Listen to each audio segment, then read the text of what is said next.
اعوذ باللہ من الشیطان الرجیم بسم اللہ الرحمن الرحیم۔ پیغمبر رحمت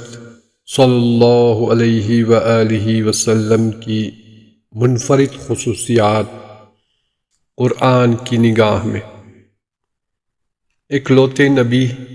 جن کا نام گزشتہ کتابوں میں لکھا گیا تھا، اکلوتے نبی جن پر نبوت کا اختتام ہوا، اکلوتے نبی جن کو معراج کا شرف بخشا گیا، اکلوتے نبی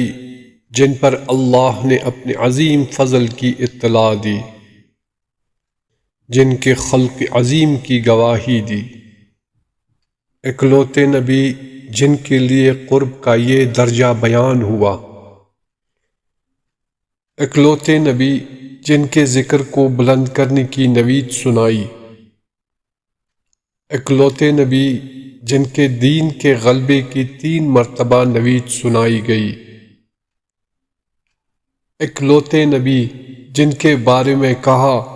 کہ اللہ اور ملائکہ مسلسل ان پر درود بھیجتے ہیں، وہ نبی جن پر درود تمام مؤمنین پر واجب کر دیا گیا، وہ نبی جن کے اعضاء کی عصمت کی گواہی دی، آنکھیں معصوم، زبان معصوم، قلب معصوم، اکلوتے نبی جن کے اعضاء بدن کا تذکرہ تک آیا، تیرا چہرہ، تیرا سینہ، تیری کمر، تیرا ہاتھ، تیری آنکھیں، تیری زبان، تیری گردن، تیرے کپڑے، تیرا شہر، میرے پروردگار کی مصطفیٰ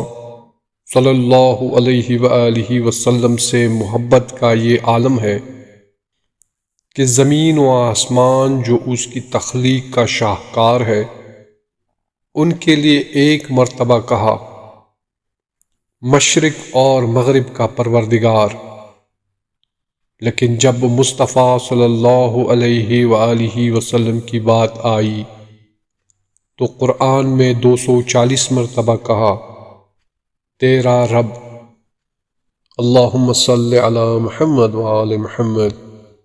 اللہم عجل لولیک الفرج۔ محبوب رب العالمین کی آمد تمام مسلمانوں کو مبارک۔